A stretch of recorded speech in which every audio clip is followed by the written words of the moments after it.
AutoCAD লাইভে আপনাদের স্বাগতম। আজকে ক্লাসে থাকবে অটোক্যাডের সাহায্যে কিভাবে একটি সাইট প্ল্যান অঙ্কন করা যায়। তো আমরা প্রথমে অটোক্যাড ফাইলটি ওপেন করে নেব। আজকে আমরা ওয়ার্কিং প্ল্যানের একটি সাইট প্ল্যান অঙ্কন করব। এটা অঙ্কন করার আগে আমাদের জানতে হবে সাইট প্ল্যানটা আসলে কাকে বলে। সাইট প্ল্যান হলো এমন একটি নকশা যার মধ্যে জমির সকল ইনফরমেশন থাকবে, যেমন একটি জমির চারি সাইডে কি কি পরিমাণ মাপ আছে এবং এই জমির চারি সাইডে উত্তর দক্ষিণ পূর্ব পশ্চিম কোন দিকে, রাস্তার অবস্থান কোথায় এবং রাস্তার কতটুকু পরিমাণে চওড়া, সেফটি ট্যাঙ্ক কোথায়, আন্ডারগ্রাউন্ড ওয়াটার রিজার্ভার কোথায় এবং এই জমি থেকে কি পরিমাণ জায়গা ছেড়ে দিয়ে আমরা বিল্ডিংটা তৈরি করতেছি ইত্যাদি ইত্যাদি দেখিয়ে যে ড্রয়িং করা হয় তাকেই বলা হয় সাইট প্ল্যান। এখন আমরা এই সাইট প্ল্যানটা অঙ্কন করব। প্রথমে আমাদের কতটুকু পরিমাণ জমি আছে সেটা আমরা দেখব।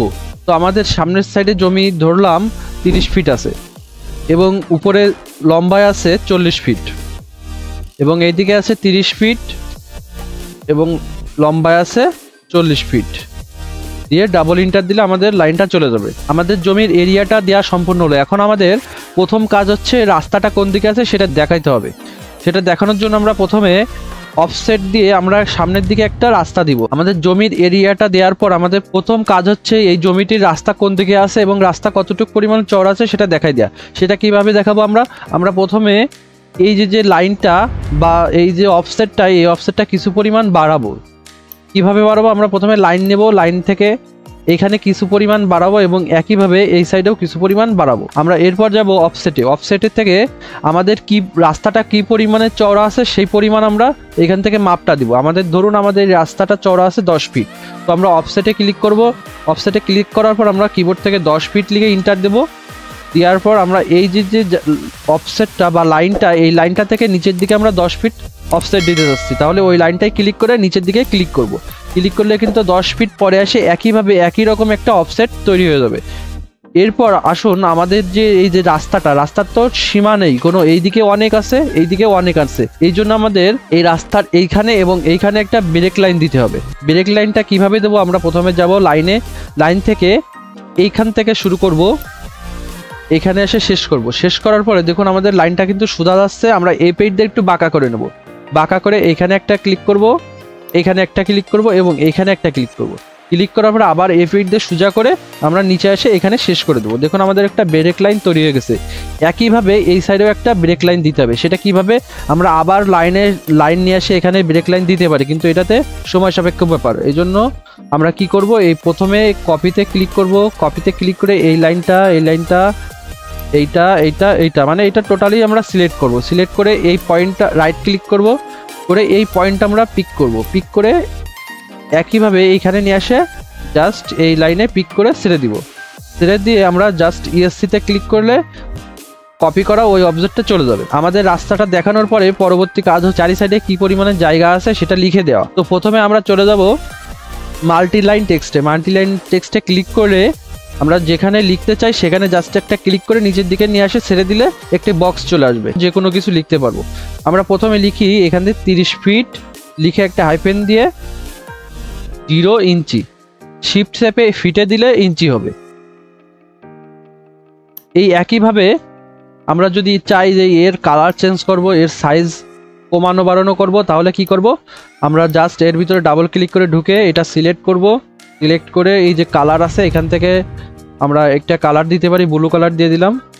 এই একইভাবে এখান থেকে যদি চান আমরা ফন্ট চেঞ্জ করতে পারবেন, এখান থেকে হাইট চেঞ্জ করতে পারবেন। আমরা এখানে দিয়ে দিলাম 15 ইঞ্চি হাইট, 15 ইঞ্চি হাইট দিয়ে দিলাম টেক্সটার, দেন ওকে দেওয়ার পর আমরা এই একই লেখাটা সিলেক্ট করে বা কপি করে নিচের দিকে দিতে পারি। আমাদের বারবার মাল্টিলাইন টেক্সট এনে লেখার কোনো প্রয়োজন নাই।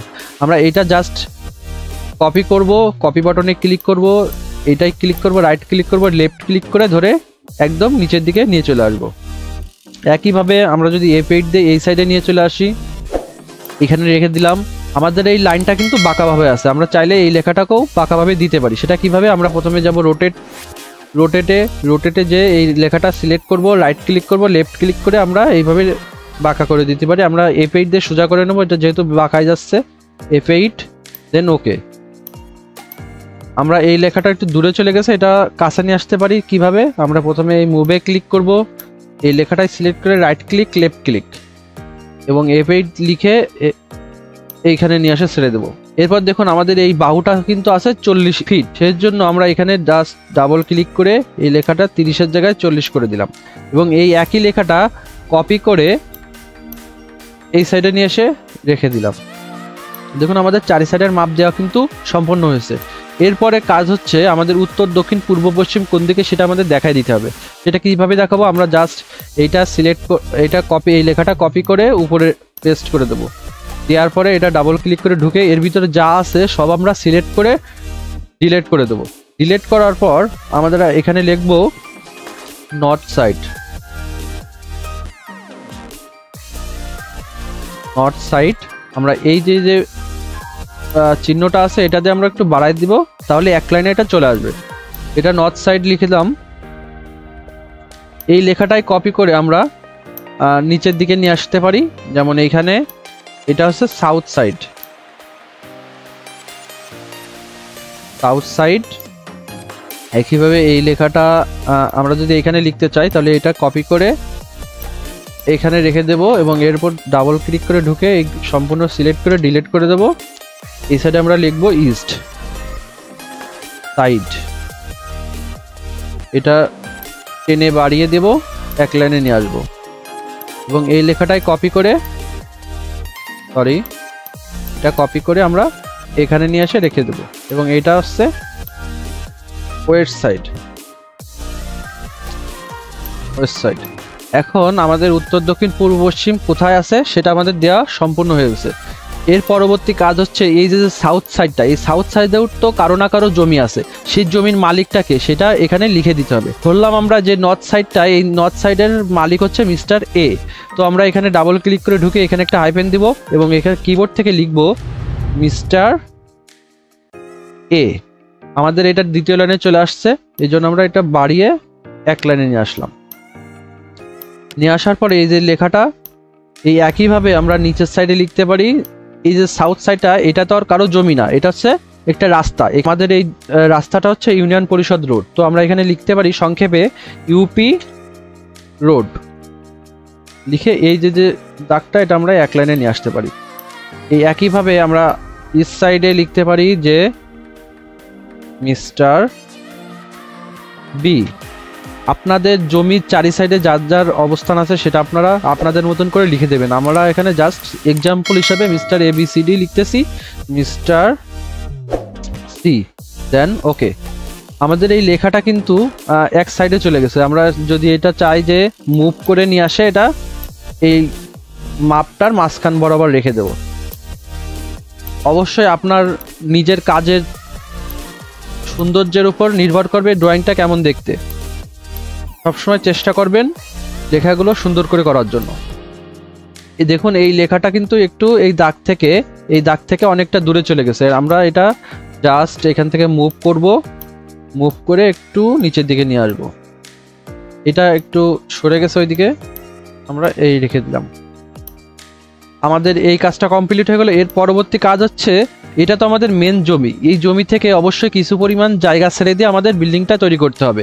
কেননা আমরা যদি এই সাইডে কিছু পরিমাণ জায়গা না ছাড়ি, ওই একইভাবে এই পাশে যাদের জমি আছে তারাও যদি না ছাড়ে, তাহলে আমরা যদি 2 তলা অথবা 3 তলা করি এবং আমাদের পাইপ লাইনগুলো টানার প্রয়োজন হতে পারে, তারপরে ওইখানে আপনার উপরের সাইডে আমাদের প্লাস্টার করার প্রয়োজন হতে পারে, রং করার প্রয়োজন হতে পারে। এই জন্য আমরা এখানে কিছু পরিমাণ জায়গা ছেড়ে দেব। এটা ছাড়ার জন্য আমরা প্রথমে যাব অফসেটে।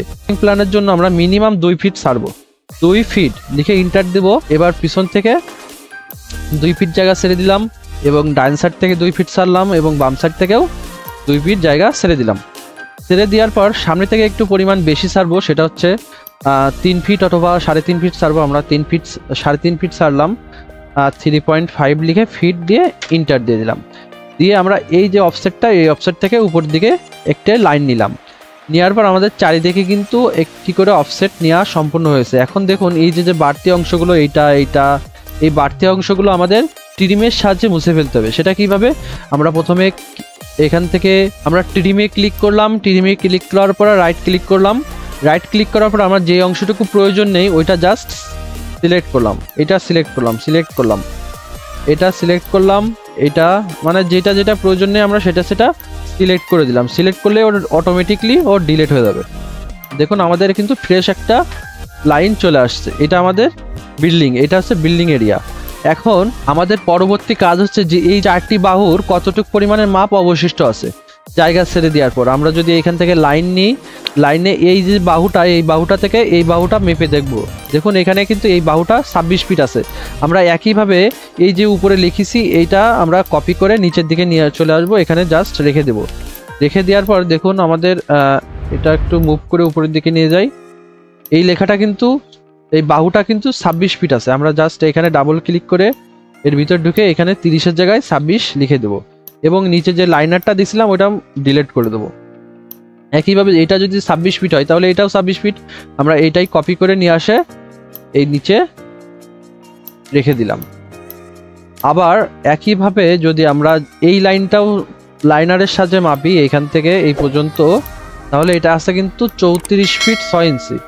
এটা 34 ফিট 6 ইঞ্চি আছে। আমরা একইভাবে কপি করে এই যে লেখাটা এখানে নিয়ে এসে রেখে দিলাম এবং এই 40-এর জায়গায় আমরা 34 ফিট এই যে 0 ইঞ্চি আছে এখানে আমরা 6 ইঞ্চি লিখে দিলাম। দিয়ে এই লাইনারটা আমরা ডিলিট করে দিলাম। এটা কপি করে নিয়ে আসে আমরা এখানে পেস্ট করে দিলাম। দেখুন আমাদের 4 সাইডের মাপটা দেওয়া সম্পূর্ণ হয়েছে। আপনারা অবশ্যই মনোযোগ সহকারে ক্লাসগুলো করার চেষ্টা করবেন। যেহেতু আমরা একদম বিগিনার লেভেল থেকে শেখার চেষ্টা করতেছি, আপনারা অবশ্যই নোটপ্যাড এবং কলম সাথে রাখবেন। আর যদি পিসি বা ল্যাপটপ আপনাদের সাথে থাকে তাহলে তো খুবই ভালো, ক্লাসগুলো করার সাথে সাথে আপনারা প্র্যাকটিসও করতে পারবেন। আমাদের পরবর্তী কাজ হচ্ছে এই যে ফাঁকা অংশটুকু আছে এই ফাঁকা অংশটুকুর মাপ দেখিয়ে দেওয়া। সেটা কিভাবে? লাইনার নিব, এই রেখা থেকে এই রেখা পর্যন্ত লাইনার নিলাম, জাস্ট ক্লিক করলে এই লাইনারটা এখানে থেকে যাবে এবং এর একইভাবে আমরা এই সাইডেও লাইনার দিয়ে একটা মাপ দিয়ে দিব, এখানে দিব, মানে 4 সাইডের মাপগুলো আমরা দিয়ে দিব। আমাদের সামনের সাইডের মাপটা দিয়ে দেব, এখানের মাপটা দিলাম এবং এখানেও মাপটা দিয়ে দিলাম। আমাদের 4 সাইডের মাপ দেওয়া কমপ্লিট। এরপর আমাদের কাজ হচ্ছে এই বিল্ডিংটার সেফটি ট্যাঙ্ক কোথায় হতে পারে সেটা আমরা দেখিয়ে দেবো। সেটা কিভাবে? আমরা এই যে রেক্ট্যাঙ্গুলার নামে একটা অপশন আছে, এই রেক্ট্যাঙ্গুলার ক্লিক করব এবং এইখানে একটা ক্লিক করব করে উপর দিকে জাস্ট টেনে নিয়ে গেলে এখানে আর একটা ক্লিক করলে রেক্ট্যাঙ্গুলারটা হয়ে যাবে। তো আমরা ধরে নিচ্ছি এখানে সেফটির ট্যাঙ্কটা হতে পারে। আমরা যে এখানে সেফটির ট্যাঙ্কটা দিছি সেটা এখানে লিখে দিতে হবে। সেটা কিভাবে লিখবো? আমরা একইভাবে কপি করব, এই টেক্সটটা কপি করে এর ভিতরে রেখে দিব। রেখে দিয়ে এর ভিতর ডাবল ক্লিক করে আমরা এটা সিলেক্ট করে ডিলিট করে দেবো এবং এখানে লিখবো সেফটির ট্যাঙ্ক, SCPTIC ট্যাঙ্ক। সেফটির ট্যাঙ্ক লিখে দিলাম আমরা। এটা একটু বড় যদি করে দিতে চাই এবং এই লেখার হাইটটা একটু ছোট করে দিয়ে 8 ইঞ্চি করে দিই, তাহলে এর ভিতরে ধরে যাবে। 8 ইঞ্চি করে ওকে। আমাদের সেফটির ট্যাঙ্কটা দেওয়া হলো। এরপর দিতে হবে আমাদের সোকপিট। সোকপিট কিভাবে দেবো? আমরা এই একইভাবে যেভাবে রেক্ট্যাঙ্গুলার নিয়েছিলাম একইভাবে আমরা সার্কেল নেব। সার্কেল দিয়ে এখানে একটা আমরা সোকপিট অঙ্কন করে দিলাম। এটা সোকপিটটাও লিখে দিতে হবে। কিভাবে লিখবো? আমরা জাস্ট এই লেখাটা কপি করে এখানে রেখে দেব এবং এটার আমরা লিখলাম SP, আমরা সংক্ষেপে লিখে দিলাম। এরপরে কাজ হচ্ছে আমরা এই মিডিলে লিখব প্রপোজড বিল্ডিং। একটা টেক্সট কপি করে নিয়ে আসলাম এবং এটা সিলেক্ট করে ডিলিট করে দিলাম। আমরা এখানে লিখব প্রপোজড বিল্ডিং লিখে ওকে করে দিলাম। এই লেখাটা আমরা একটু বড় করে দেব। এটা এখান থেকে 2 ফিট দিয়ে দিলাম। এই লেখাটা একটু বড় করে দিই। দেখুন এটা একটু সরে গেছে, আমরা এটা মিডিলে নিয়ে আসে দিই। আমাদের সাইট প্ল্যানটা অনেকাংশে সম্পূর্ণ হয়ে গেছে। এই পর্যন্ত বুঝতে যদি আপনাদের কোনো অসুবিধা হয়ে থাকে তাহলে অবশ্যই আমাদের এই ভিডিওর কমেন্ট বক্সে কমেন্ট করবেন। এরপরে আমাদের কাজ আছে এই যে আমরা বিল্ডিং এরিয়াটা করলাম এটা আমরা মার্ক করে দিব। সেটা কিভাবে? আমরা চলে যাব হ্যাশে। এখানে হ্যাশে ক্লিক করলে একটি নতুন উইন্ডো আসবে। উইন্ডোজ থেকে দেখুন সুইচ নামে একটা অপশন আছে, এখানে আমরা যদি ক্লিক করি, ক্লিক করে এই যে প্রথম ANSI যে অপশনটা আছে এই অপশনের প্রথম যে ড্রয়িংটা আছে বা ডিজাইনটা আছে এটা আমরা ক্লিক করলাম। দেন ওকে দেওয়ার পর আমাদের এখান থেকে স্কেল দিতে হবে। যেহেতু আমরা চাচ্ছি যে একটু বড় পরিসরে স্কেল নেব, এটা নিব আমরা 200 স্কেল নেওয়ার পরে আমরা এখান থেকে অ্যাড পিক পয়েন্ট, এই অ্যাড পিক পয়েন্টে ক্লিক করব। ক্লিক করার পর আমরা এই যে প্রপোজড বিল্ডিংটা লিখেছি এর আশেপাশে যদি একটা ক্লিক করি এবং কিবোর্ড থেকে ডাবল ইন্টার দিই, 2বার ইন্টার দিই, তাহলে কিন্তু আমাদের এই যে বিল্ডিংটা তৈরি করতে চাচ্ছি এই বিল্ডিংয়ের এটা চলে আসবে। এবং একইভাবে সেফটি ট্যাঙ্কটা আমরা দিতে চাই, কিভাবে দেব, আমরা আবার যাব হ্যাসে এবং এই একই সিম্বল দিব, কিন্তু স্কেলটা একটু কমিয়ে দেব। সেটা কত, আমরা এখানে দিতে পারি 120 লিখে অ্যাড পিক পয়েন্ট সেফটি ট্যাঙ্কে ক্লিক করে ডাবল ইন্টার। আমাদের কিন্তু সেফটি ট্যাঙ্কটাও কভার হয়ে গেছে, আমাদের সাইড প্ল্যানটা সম্পূর্ণ হয়ে গেছে। এবার আমাদের লিখতে হবে যে এই যে প্ল্যানটা আমরা অঙ্কন করলাম এটার নামটা কি, সেটা আমাদের নিচে লিখে দিতে হবে। কিভাবে লিখবো, আমরা এখান থেকে কপি বাটনে ক্লিক করে এই টেক্সটটা আমরা নিচে নিয়ে আসবো, এখানে রেখে দেবো এবং এর ভিতরে ডাবল ক্লিক করে ঢুকে আমরা এটা সিলেক্ট করে ডিলিট করে দেবো। আমরা এখানে লিখবো সাইড প্ল্যান,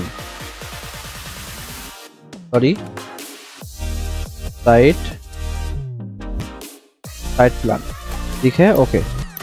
আমরা এটা একটু মিডিলে নিয়ে আসে দিতে পারি এইভাবে। আপনারা অবশ্যই ট্রাই করবেন এই সাইড প্ল্যানটা অঙ্কন করার জন্য, এবং যদি কোনো জায়গায় অসুবিধা হয়ে থাকে তাহলে অবশ্যই আমাকে কমেন্ট বক্সের মাধ্যমে জানাবেন। আপনারা যদি প্রফেশনালি অটোক্যাড শিখতে চান তাহলে আমাদের ক্লাসগুলো ফলো করতে পারেন। আমরা চেষ্টা করব আমাদের ক্লাসগুলো আরো অ্যাডভান্স লেভেলে নিয়ে যাওয়ার জন্য, এবং প্রফেশনালি কিভাবে অটোক্যাড আপনি খুব সহজে শিখতে পারেন সেদিকে চেষ্টা করব। আমরা আজকে যে ড্রয়িংটা সম্পূর্ণ করেছি এই ড্রয়িংটার ড্রয়িং ফাইল আমরা গুগল ড্রাইভে আপলোড করে আমাদের ডেসক্রিপশন বক্সে লিংক দিয়ে রাখবো, আপনারা চাইলে এখান থেকে ডাউনলোড করে ড্রয়িংটি দেখতে পারেন। তো দেখা হচ্ছে আমাদের নেক্সট ক্লাসে। আমাদের নেক্সট ক্লাসে থাকবে একটি বিল্ডিং এর গ্রাউন্ড ফ্লোর প্ল্যান অঙ্কন করা।